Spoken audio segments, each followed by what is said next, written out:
कारी जानी गेरुआ रंग के साड़ी लेके आई।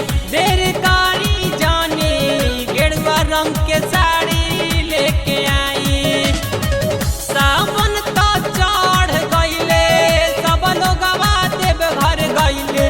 चाली चाली चाली देर कारी जानी गेरुआ रंग के साड़ी लेके आई। देर कारी जानी गेरुआ रंग के साड़ी लेके आई। देर कारी जानी गेरुआ रंग के साड़ी लेके आई।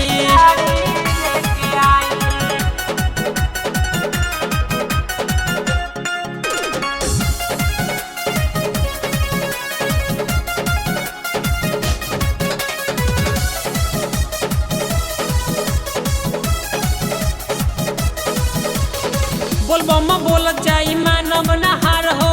बन के कवरिया जाई बाबा दुआर हो। बाबा दुआर हो, बाबा दुआर हो। बोलबम बोलत जाई मानव नहार हो।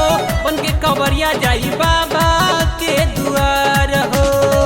गोविंद हर्ष जात बाड़े घनश्याम जी भी साथे बाड़े। गोविंद हर्ष जात बाड़े घनश्याम जी भी साथे बाड़े। देर कारी जानी गेरुआ रंग के साड़ी लेके आई। देर कारी जानी गेरुआ रंग के साड़ी लेके आई।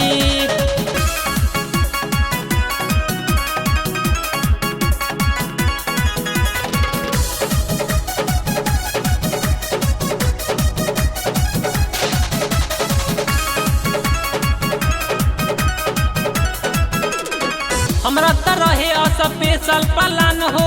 1 लाख के साथ जाई बाबा के धाम हो।